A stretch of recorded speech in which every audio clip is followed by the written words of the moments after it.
the bold and the beautiful. Ivy's descent. Ivy had always believed that love, true, unshakable love, could weather any storm.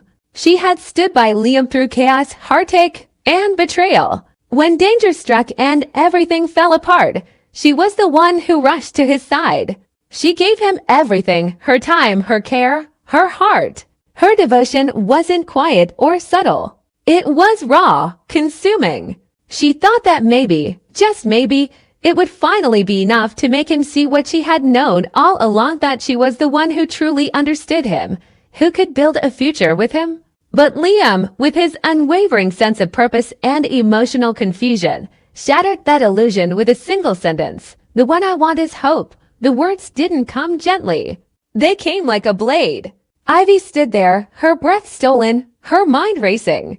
After everything they had been through, after all the time she'd spent holding him up while he chased ghosts, he still couldn't see her. Not really. Not in the way that mattered. He was still chasing hope, perfect, polished hope. Hope, who always had a way of slipping into Liam's life and stirring up the past like a relentless wind. Ivy walked away, but the sting didn't fade. It festered. Her emotions spiraled. Humiliation turned to rage. Her thoughts, once centered on love and loyalty, shifted. Something inside her cracked, subtle at first, like hairline fractures on glass. But the longer she stared into her pain, the deeper those fractures ran. Why did Hope always get what Ivy couldn't? Why was Ivy always second best, the consolation prize, the backup plan? Was it because she wasn't born into the golden legacy of the Logans? Was it because she didn't play the innocent act like Hope, always self-righteous, always untouchable? She began to watch Hope more closely on set, around the office, even in passing moments at Forrester. Hope, always smiling, always serene. Ivy couldn't stand it. Not anymore. Especially not after Liam's declaration. Every time Hope laughed or walked into a room like she owned it, it added weight to the pit in Ivy's stomach. She didn't want to feel like this, but the feeling wouldn't stop growing. Not love. Not jealousy. Something else, a sick, burning sense of injustice. And then came the idea. The one she never thought she would entertain. If Ivy couldn't have Liam, if he would never see her as anything more than a shadow behind Hope, then maybe Hope didn't deserve to have him either. It started as a thought, just a flicker, during a drive down Mulholland. Ivy gripped the steering wheel tighter as she imagined Hope standing on the side of the road. She wouldn't do anything. Of course not. She wasn't a monster. But what if she didn't stop? What if she just kept driving? She dismissed it, but only for a moment. Because the next day, the thought returned. Louder, darker. She saw Hope standing outside Forrester Creations, distracted, scrolling through her phone. Ivy's car idled at the curb. Her hands trembled on the wheel. One press on the gas and everything could change. One moment of surrender and maybe Liam would finally look around and see what he'd lost. See who was really there.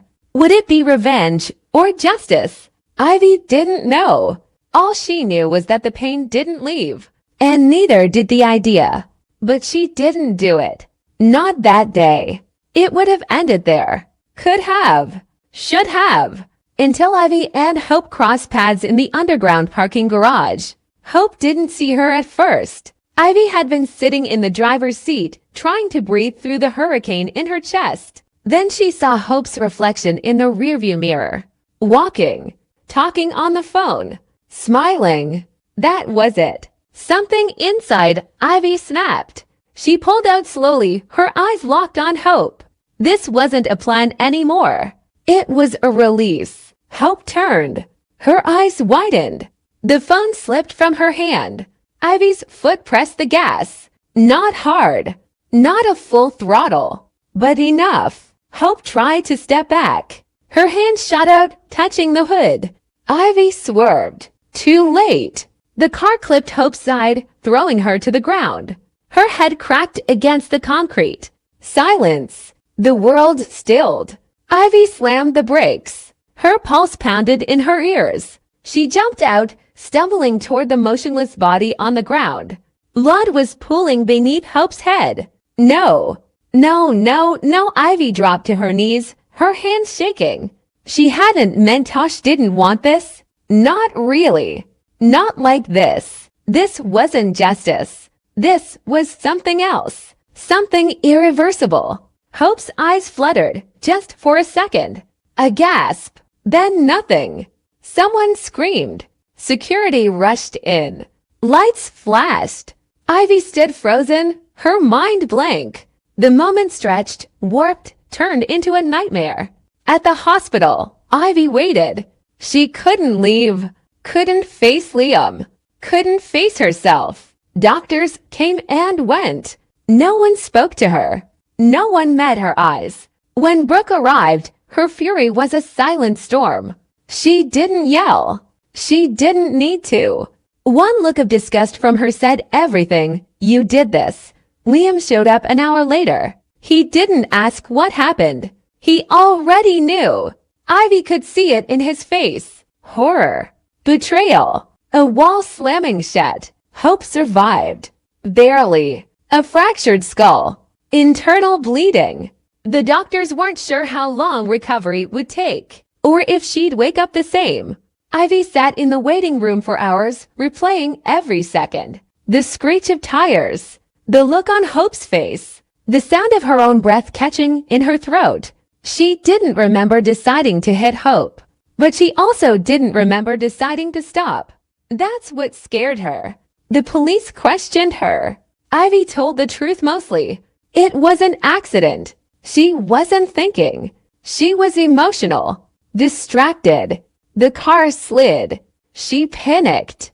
They didn't arrest her. Not yet. But everyone else did. Arrest her in their eyes. In their silence. Steffi didn't say a word, but her stare could have burned Ivy alive. Rich barely acknowledged her. Eric turned away. Quinn, of all people, was the only one who offered a hand on Ivy's shoulder.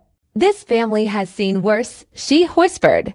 But you need to decide, was this a mistake? Or a warning? Liam refused to speak to her. Not at Forrester. Not anywhere. Ivy tried to explain. To apologize. But all he said was, you made a choice. Now live with it. The fallout spread fast. Ivy's role at Forrester was suspended pending investigation. Paparazzi camped outside her building. Headlines screamed, Hope Logan struck by car rival designer involved. The press wanted blood. So did the fans. So did the Forresters. Alone in her apartment, Ivy stared at the news reports, at photos of Hope in the hospital. She hated herself, but a small, buried part of her still whispered, she was never going to let me have him. She was always in the way. That voice was quieter now, but not gone. Because Hope did wake up. Slowly. Disoriented. Weak. But alive. And when her eyes finally opened, the first thing she asked for was Liam. Not Ivy. Not her own mother. Not even her son. Liam. Ivy watched from the hallway. Her heart barely beat. And in that moment, all her guilt turned to stone. All her regret twisted into something colder. Hope hadn't changed. Neither had Liam. Nothing had changed. Nothing except Ivy. She didn't cry. She didn't plead. She turned and walked away, leaving the hospital behind. Because if Hope survived and Liam still wanted her, then Ivy's pain had meant nothing. And that realization was the most dangerous one of all. Because Ivy was no longer the girl who begged to be seen. She was the woman no one saw coming. The bold and the beautiful. A wedding, a warning. And the war for love week of September 1st, 2025. Taylor Hayes stood at the center of it all. Flowers, planners, champagne flutes gleaming under perfect lighting, and yet her mind was spinning. Her wedding to Ridge Forrester was fast approaching, and she was determined to make it flawless. This wasn't just any ceremony. This was the culmination of decades of longing, missed chances, and heartbreak. Finally, she was getting her moment with Ridge. But the past never stayed buried for long in Los Angeles, especially not with Brooke Logan lurking around every corner. Taylor didn't want to hear about what happened in Italy. Rich tried. He attempted to confess, to explain the chaos, the look in Brooke's eyes, the moment that almost but not quite changed everything. But Taylor wouldn't let him get the words out. Instead, she steamrolled ahead with wedding plans, talking about dress fittings, guest lists, and venues. And then she said it firm, unwavering. "I'm not taking off this ring." Rich hesitated. That moment in Italy with Brooke had left a shadow, but Taylor's resolve was clear. She wasn't going to give him the opportunity to waffle, to slip away again. Not this time. Meanwhile, every move Taylor made was charged with urgency. She wasn't just planning a wedding. She was racing the clock. Because she knew Brooke. She knew the way she operated, the smiles, the soulful glances, the never quite over him speeches. Taylor had watched her pull Rich back from the edge more times than she could count. She wouldn't let it happen again. She was going to marry Rich before Brooke could make another move. But then Thomas Forrester returned. His arrival in Los Angeles sent ripples through the Forrester estate. After weeks away, dealing with personal demons and professional tension, Thomas walked into the house like a soldier coming home from war. Taylor rushed into his arms, her son finally back where he belonged. There was no hesitation in his voice when he declared, "I'm here for the wedding. I'm here for you and Dad." Thomas was all in. He wanted his parents together. He wanted the chaos of the Logan Forrester triangle to end once and for all. But Thomas had learned to stop trusting that others would do the right thing. So he decided to act. He confronted Brooke. It happened in the Forrester living room. Katie Logan stood nearby, frozen mid-step as Thomas laid into her sister. "You had your chance. Over and over. And you blew it," he said. "This is their time now. Stay out of it." Brooke tried to defend herself, to paint herself as the victim, but Thomas wasn't hearing it. "You don't love him. You obsess over him. Let him go." Brooke was stunned. Not because she disagreed, but because, for once, someone said it without sugarcoating. And Keisha the peacemaker had nothing to say. She knew Thomas was right. But knowing Brooke, silence didn't mean surrender. It meant planning. At the same time, Ivy was stirring the pot from a different direction. Hope was struggling. Torn between the calm stability of Liam and the chaotic pull of Thomas, she didn't know what she wanted anymore.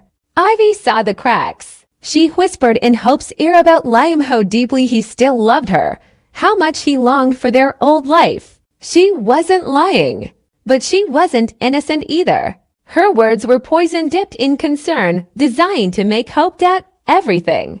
And it was working. Hope found herself second-guessing Thomas's return. Was it for family or for her? Meanwhile, a darker threat was creeping into the Margin Carter Sharp. Working quietly as a waitress, Sheila had stayed under the radar since her last implosion. But her eyes never stopped watching. And lately, she'd been watching Luna Nozawa. Luna had secrets. Sheila knew it. She could see it in the way Luna jumped when she walked into a room, the way her eyes darted to the exit, the way she always seemed to be counting. Counting seconds. Counting risks. Luna was planning to run, and Sheila could smell fear like blood in the water. Sheila didn't confront her.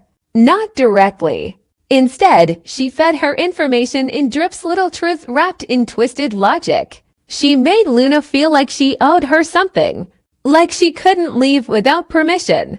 Luna was unraveling. Every moment alone was a countdown to when Sheila would reappear. She knew she had to get out. Soon. Or it might be too late. But Luna's web of complications didn't end with Sheila.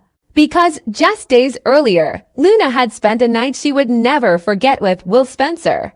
The youngest of the Spencer men had stepped into adulthood, and Electra Forrester had planned a special evening to celebrate. She wanted it perfect. She arranged everything down to the last detail: the music, the food, the candles, even the subtle designer perfume wafting through the room. But nothing in the Forrester world ever goes as planned.